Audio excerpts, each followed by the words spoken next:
Welcome back, everybody. You know, we're into the show a little bit now, and I find, Tim, we get two reactions. First reaction, hey, Tim and Sid, I love you guys. Second reaction, hey, Tim and Sid, want to punch you in the face. Our next guest can take care of the latter, although hopefully it doesn't go that way. Former world heavyweight champion, Lennox Lewis. Lennox, welcome to Tim and Sid. How you doing? Great, guys. Pan Am Games, no surprise here in Canada, right around the corner. Yeah. You medaled in that event way back in 19. We won't say when. But what role does amateur boxing play for someone going into the pro career? When you look back at your amateur days, how fondly do you remember them? Very fondly. Basically, they were like the growing part of my career where I learned everything I can learn, and all the mistakes that I may have, I correct them in the amateurs, because in order for me to be successful in the amateurs and win tournaments, I have to be training good, have a good trainer, and be comfortable. I noticed on your Instagram account, which has quite a few followers, that you've been posting a lot of your old fights on Instagram. Yeah. When was the last time you got the itch to punch somebody in the face? Itch. It comes up once in a while, then I forget it. Yeah. You know, don't ring a bell around me, you know. All of a sudden, and all of a sudden you come to attention. Like, without naming names, when was the last, say, scenario where you were in a room or you were just on the phone going, you know what, boxing was my job, but if I had a shot right now, I might take it? When was the last time? Probably the Mayweather fight. I said, how much did he make? What? I got to take off my pajamas. You know what I mean? What? I got to ask you, because I saw that you kind of lobbied on Twitter for Oscar De La Hoya to stay in retirement. When was the last time someone, given what's going on in boxing right now, when's the last time someone offered you a shot to come back to the ring? Last week. Really? Yeah, last week. Who was it?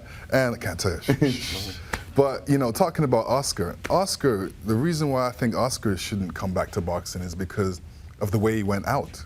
He went out where a referee had to stop him and touch him and lead him back to the corner.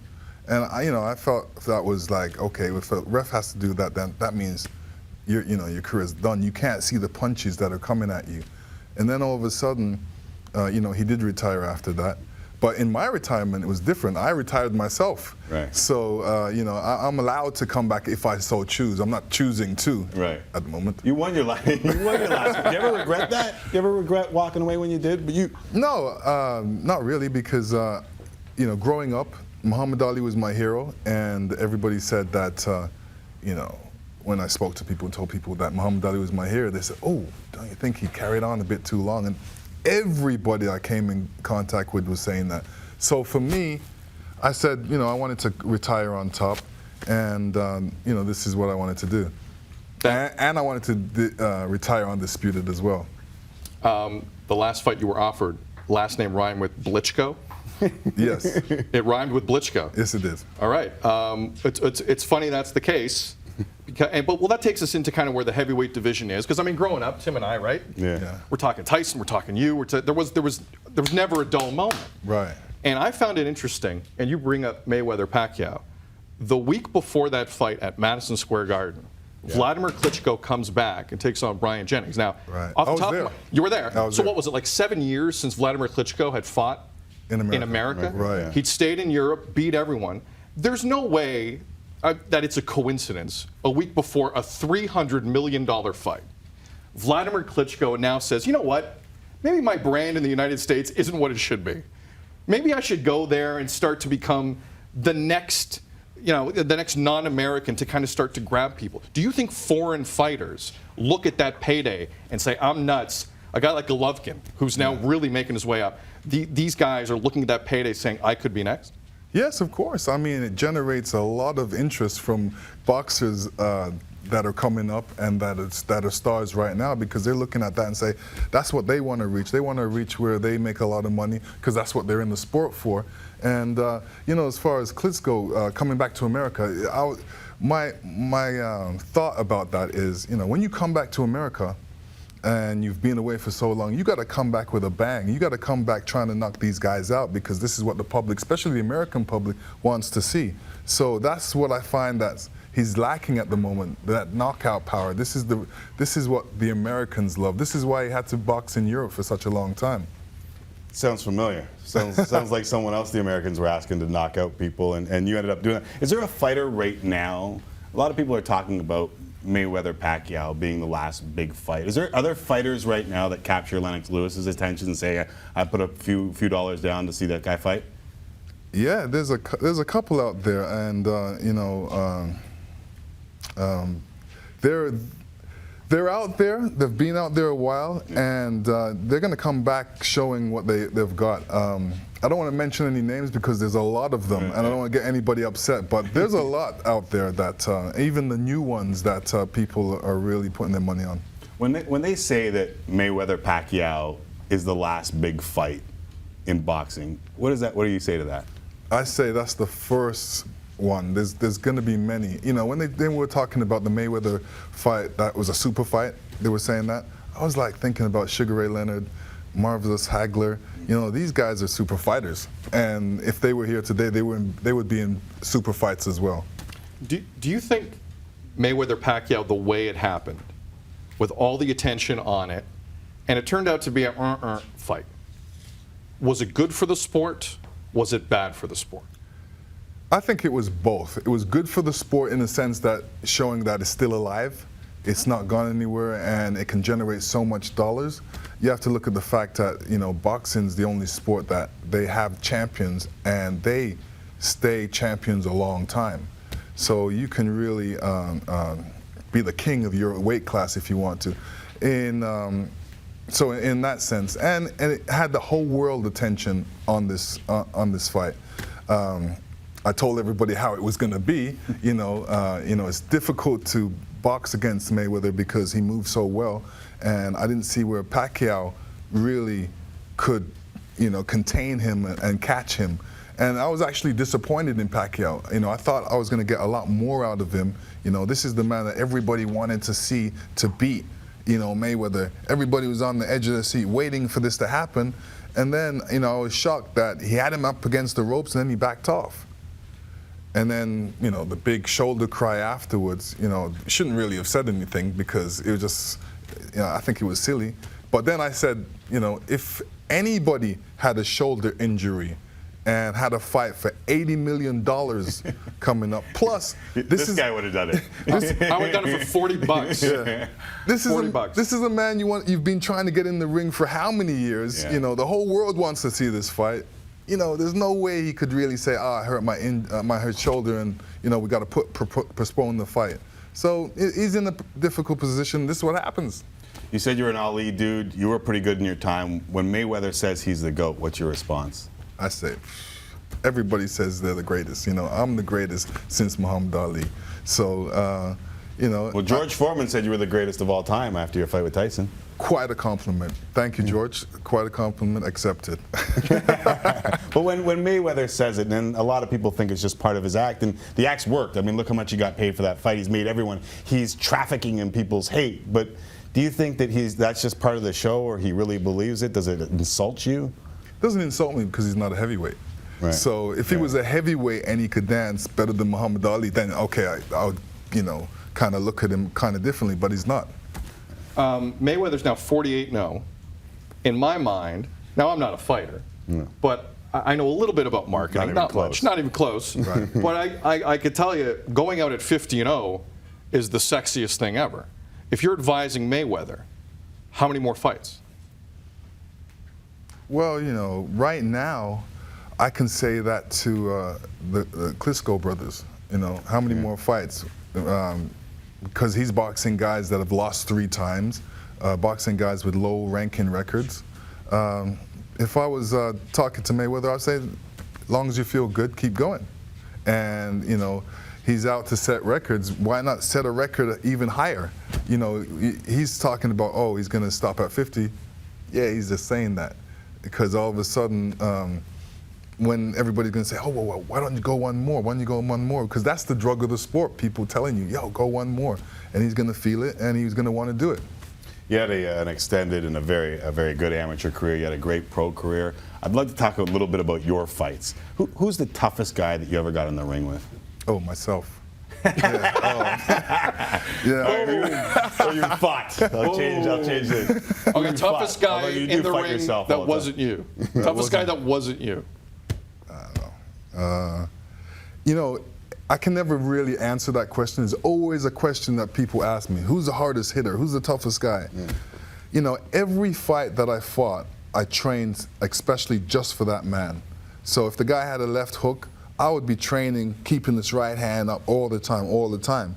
So at the end of it, when we go into the fight, you know, I've squashed his left hook.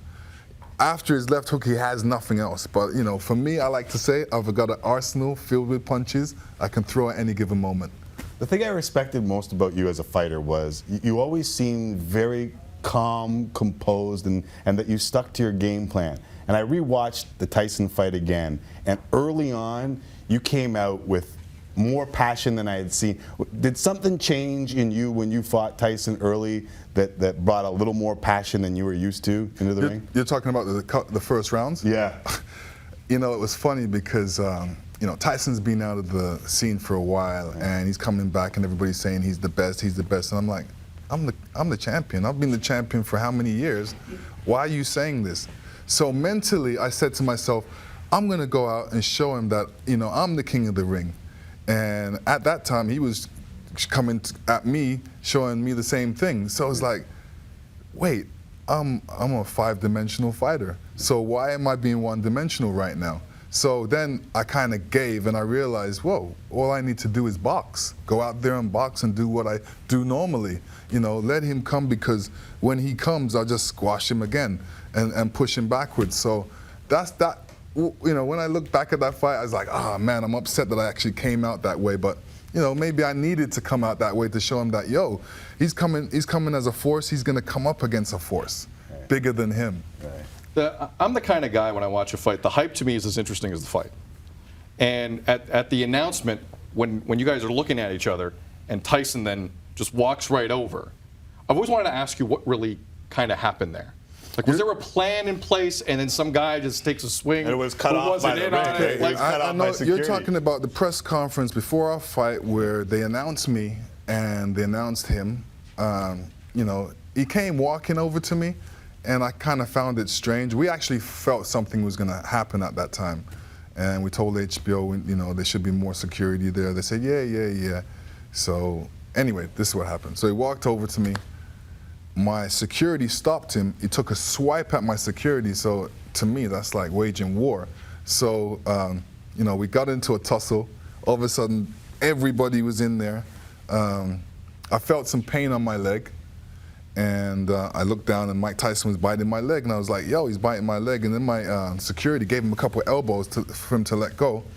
And I'm sorry, Mike Tyson is biting my leg. Keep going, keep going. That's very unlike Mike to bite something, by the way. No, hey, listen. Very unlike him. His lawyer said, how did you know it was Mike? I said, well, when Mike Tyson's looking up you like this, and he's got your leg in his mouth, you know, you can tell it's him. So, no, that was difficult to understand at that point. You know, this is a man that definitely wanted to get him in the ring, and you know, at a press conference, he resorted to biting me on the leg. I had to think. I was actually in shock because that was the first time I've ever gotten bitten by a human, and I felt it was you know, strange because we're gladiators, and you know, we don't bite, we fight. Right. You know, so, you know, I don't mind getting punched or getting elbowed or getting kicked, but, you know, to get bitten was wild for me. It was like, wow, I got bit. And then I looked around the bite mark, there was like a green line around it, and obviously after that I did get a tetanus shot and all that. You had to get a tetanus shot after you got bit by Mike Tyson. I had to get it, yep. He's done it before. Let me ask you this. We talked to Mike Tyson a couple times in the last year or two. And I got to ask you your reaction to the new lovable Mike Tyson that exists in movies and comedy shows. I think it's great. I think, you know, he's, you know, you have to grow. You have to grow up. You know, you can't be a bad man all the time because you get in trouble. So you have to learn. So I think that, you know, he's got some good people around him. He's married, got a beautiful wife, and she's great. and they're doing well together. I seen a cartoon that he's putting out. Didn't let my kids watch it, by the way. No, I thought that was good that he's doing. Doing a lot of talk shows, and he's just like a rapper to me. Rappers rap about their life and they get paid for it. He can talk about his life and he's getting paid for it. People love to hear what his stories are and his history and what he's been through. But this is a dude that once said, "I'll eat your children." He He said, I remember, I was just watching it, Lennox, I want to eat your children. Right, there he is. Yeah. That's when he said it too. Yeah. And so, what's your reaction to see that guy now being that lovable guy? Is it? Let me tell you, I think it's great. And you knew him when he was young, right? Yeah. And I think he's great in movies. I was happy seeing him in Hangover, and just how he played the role. It was great. Are you 100% retired? Yes. There was just so everyone knows, the right eye looked at me. There was something in my eye. There was something in my. There was something in my eye. The lighting is brand new. It's not the lighting. It's not anything in here. So what would it take? It would take a Vladimir, wouldn't it? Oh, I don't know what it would take. I don't know what it would take. That's a fight I'd pay $80 to see. Yeah, man. Does that help? That really helps. I'd pay to see that fight. Yeah. Does George? I want to create the next champion. If there's any heavyweights out there or guys that want to be great fighters, come find me, man. I'll help you. I'll train you. I'll get you the best trainers. Have you seen the next generation in Canada yet? No, I want to see the next generation. I want to definitely make a platform for the next generation because, for me, it was difficult to actually win the gold medal and then go away somewhere else. I had to go to England. I could have went to America with Tyson and Holyfield and all those guys, but it was too crowded over there. But there was no place for me to really conduct the next level of my boxing that I wanted to conduct. Right. We were just talking about Canada Day, and all this week we're trying to bring in huge Canadian athletes. And I brought up your name, and there were some people in the room that said, well, he's not really Canadian. And I said, he's the definition of Canadian. Like that's what we all are. We're a collection of people. I get that all the time. Yeah, I'm sure you do. I'm part of the Commonwealth. I'm a world champion. I'm a citizen of the world. But this is the country that grew me in one sense. This is my mother. That nourished me. Has the answer changed over the years, like from when you retired to now? Because I'm sure you get that a lot about people saying, he left, and trust. If someone offered us quadruple money to go to ESPN right now, we're both gone. Listen, I've got together with Global Legacy, and we're gonna create a platform for young fighters, so the world, so they don't have to leave like I did. And go somewhere else, and we've got great talent in Canada, and we just want to show it.